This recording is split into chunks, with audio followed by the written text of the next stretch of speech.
In the name of Allah, the Beneficent, the Merciful, the one God to whom all praise is forever due, who came in the person of Master Fard Muhammad and raised from among us his exalted Christ, the most honorable Elijah Muhammad. We thank them both for their love and mercy in our midst, the Honorable Minister Louis Farrakhan. Ramadan Mubarak. My dear fellow believers and fellow students, Assalamu alaikum. This system, called the United States of America, is divided in many ways, making it impossible to develop a unified effort to handle this calamity that is taking place. Tonight, we begin the next study guide, number 16, entitled The Law of God.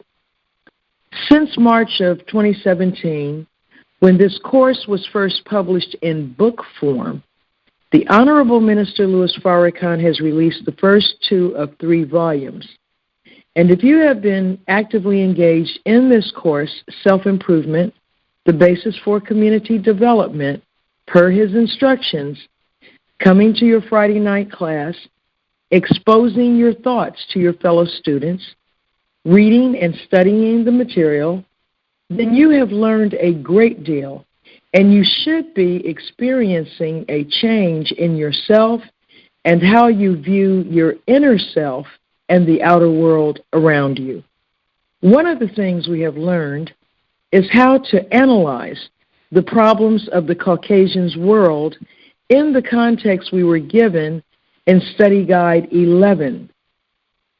It is a divine truth that despite her thin veneer of greatness, America can never be the true center of power because she is not in obedience to Allah. We are witnessing the failure of America to in any way deal effectively with a crisis unlike any she has ever faced, one which has entered her borders, penetrating any and all security mechanisms she has in place, and once inside, it has eluded her efforts to contain it. Why the impotence, the incompetence, the ineptitude?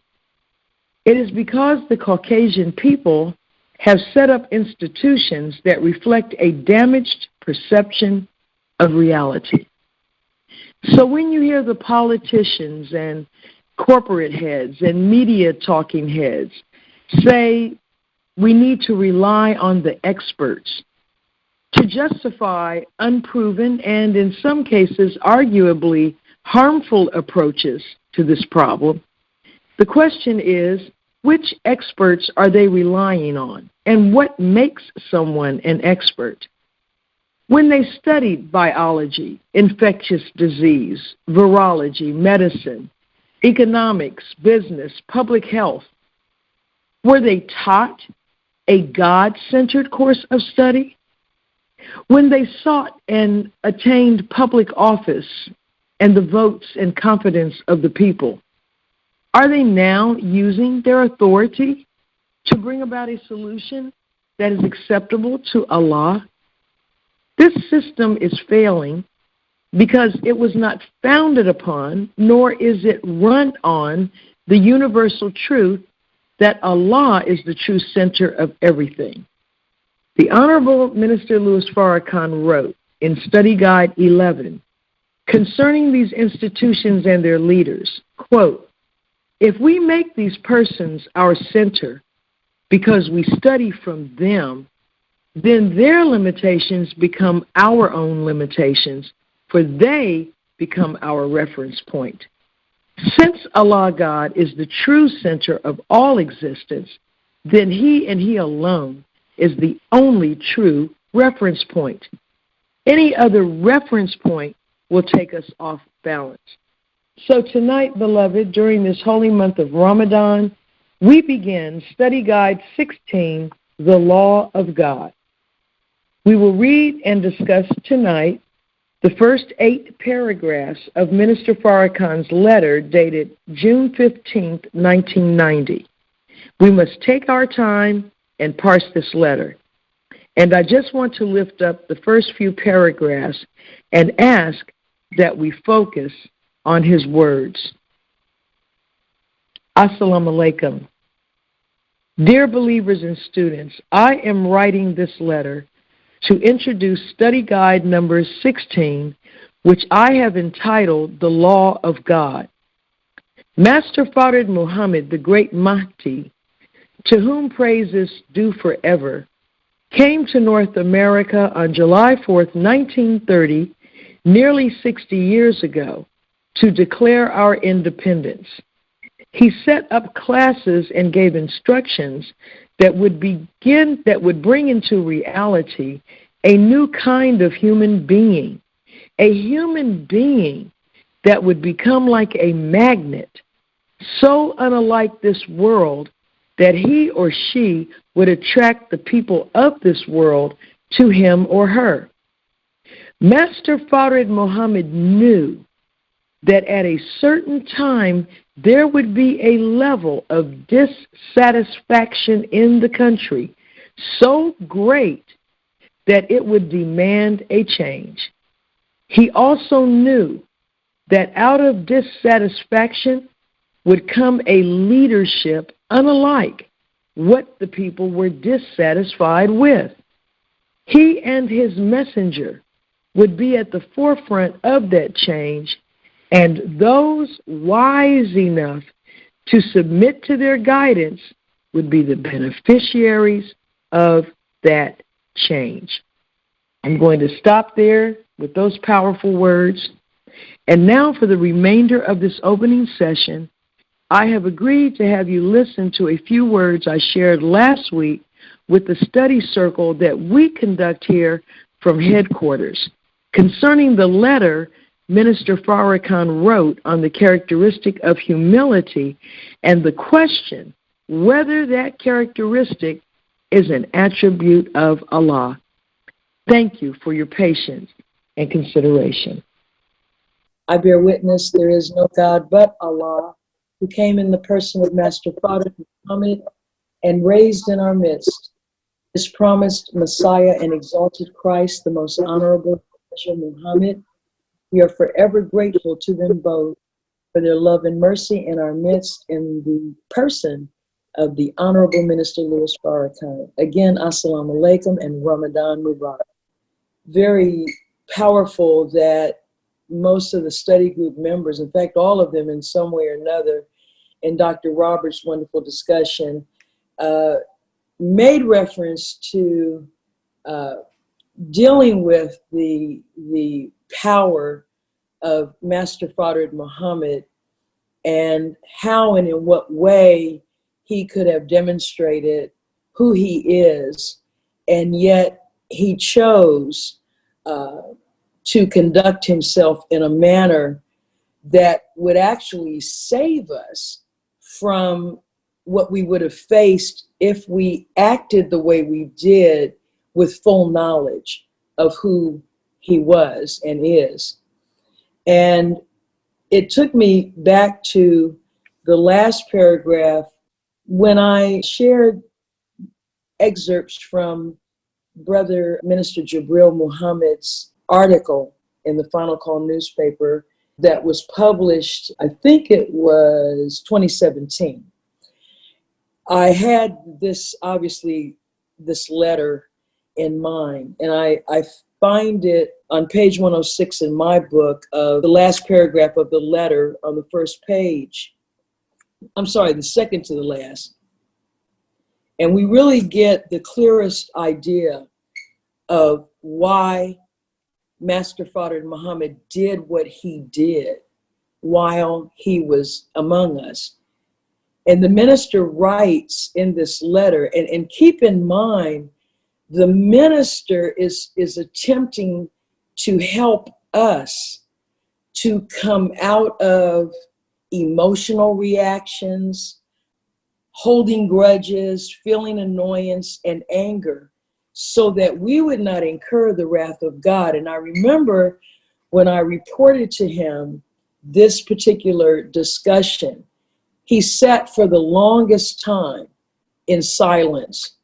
And then he finally said, take this down. And what I took down was this letter. But let's just quickly go over that paragraph again. Words are not adequate to express humility to a people who had to feign humility in order to survive. That feigned humility was not a virtue, but a device.